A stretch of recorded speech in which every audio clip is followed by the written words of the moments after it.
नमस्कार, सास बहू की अनोखी दुनिया में आपका स्वागत है। मैं हूँ चित्रलेखा और मेरी प्यारी बहू पारुल अभी मेरे पास नहीं हैं। वो आप सबके बीच में एक बार फिर सूक्ष्म रूप से उपस्थित हैं। तो साथियों, जैसा कि मैंने पहले वीडियो में बताया था कि हम लोग आए हुए हैं माउंट आबू और माउंट आबू में आनंद ले रहे हैं प्रकृति का, प्रकृति के इतने नज़दीक होने का और सारी दीन दुनिया के झमेलों से, झंझटों से दूर आकर शांति की गोद में, प्रकृति की गोद में रहने का।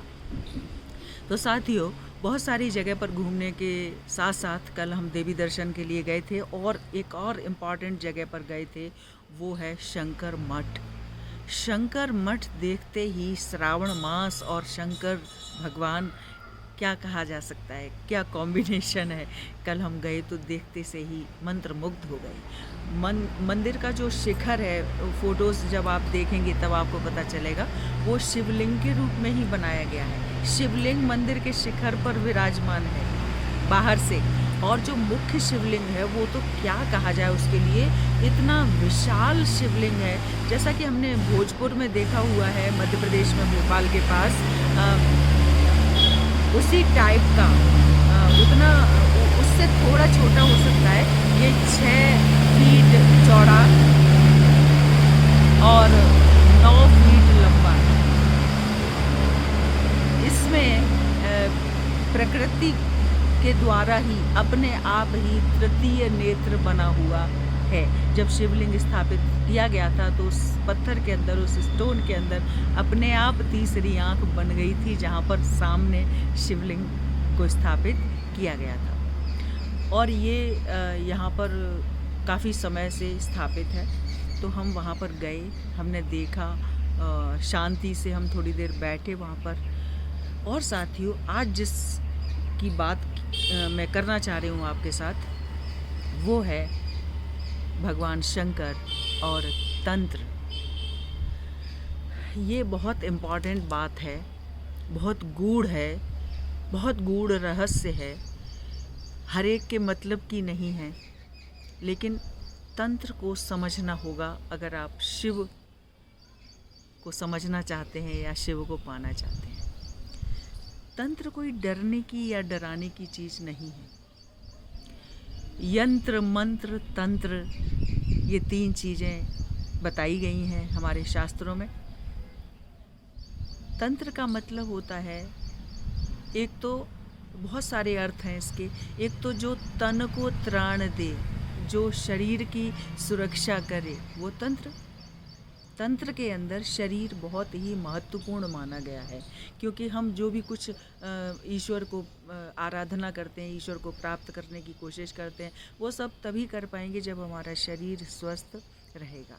तो शरीर पर बहुत ध्यान दिया जाता है, शरीर के द्वारा ही विभिन्न सारी क्रियाएं की जाती हैं तंत्र के अंतर्गत।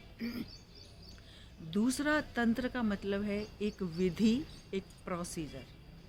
तो प्रोसीजर, विधि के अंतर्गत कुछ ऐसी चीज़ें होती हैं जो, इसमें मंत्र भी शामिल कर लिया जाता है। मंत्रोक्त विधियों के द्वारा उसकी आराधना की जाती है किसी भी चीज़ की। और इसके जो जन्मदाता है, तंत्र की जो रचना की, वो सबसे पहले की भगवान भोलेनाथ, शिव शंभु ने।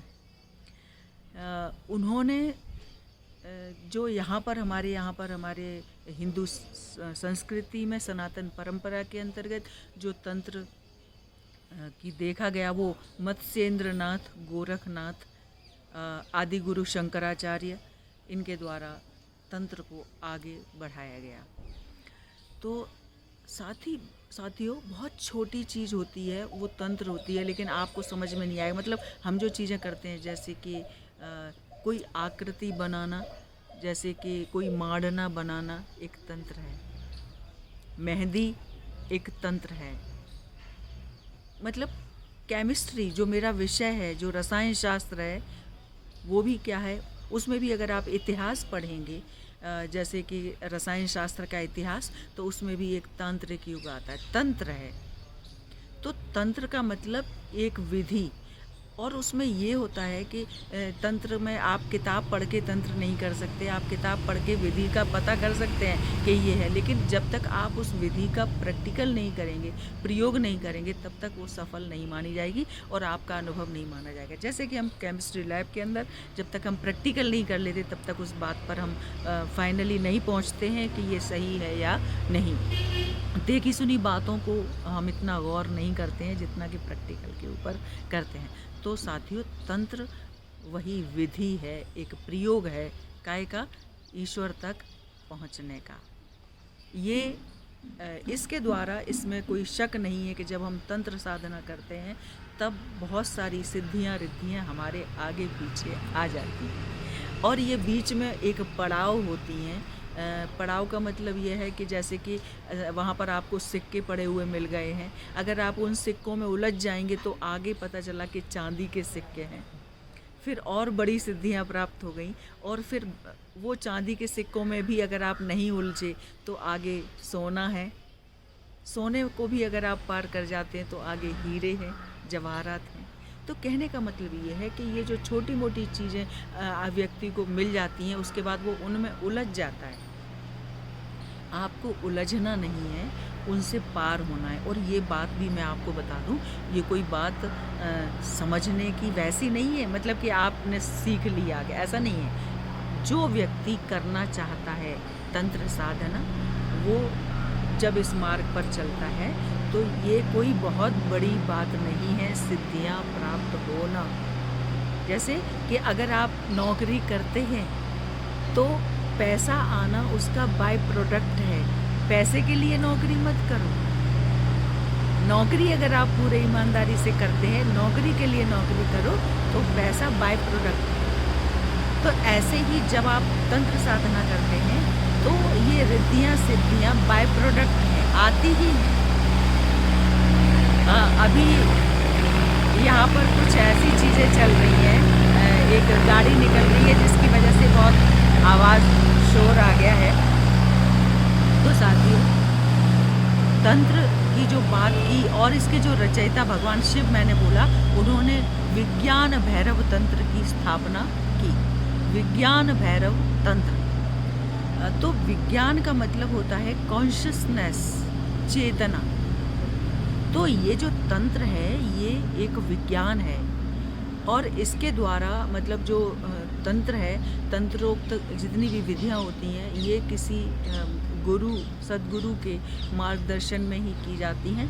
तो सबसे पहले जो गुरु शिष्य परंपरा का प्रादुर्भाव हुआ, गुरु शिष्य परंपरा का प्रारंभ हुआ, वो भी भगवान शिव से ही हुआ, क्योंकि भगवान शिव ने सप्त ऋषि को शिष्य के रूप में उपदेश दिया था, बताया था, और फिर उसके बाद ये परंपरा चलती गई। तो यहाँ पर जो है, ये जितनी भी पहाड़ियाँ, जितनी भी बड़े बड़े पर्वत श्रृंखलाएँ, ये अरावली पर्वत की श्रृंखला है। तो यहाँ पर आप जैसे जैसे जाएंगे, जैसे हिमालय पर जाएंगे, यहाँ पर अंदर बहुत सारे तपस्वी तपस्या करते रहते हैं, सूक्ष्म रूप से आपको दिखाई नहीं देते हैं ऐसे। तो ये जो तंत्र साधनाएं होती हैं, ये ऐसी ही शांत जगह पर एकांत में की जाती हैं। और थोड़ी सी बात तंत्र के रूप में बताएं कि आपने देखा होगा कि जो तंत्र है वो रात्रि काल में इसकी साधना की जाती है। रात्रि काल में साधना करने का मतलब ये होता है कि घोर अंधकार, मतलब ये जो साधना होती है वो 11 बजे के बाद शुरू होती है। 11 बजे से और 2 बजे के बीच में लगभग ये इनका कार्यक्रम चलता है। तो ये जो अंधकार का मतलब है कि जो उसको थोड़ी देर के लिए शिव को भी अंधकार मान लिया, तो अंदर का अंधकार बाहर के अंधकार से जब मिलता है, घोर अंधकार, तब एक दीप प्रज्वलित होता है और वही दीप शिव है।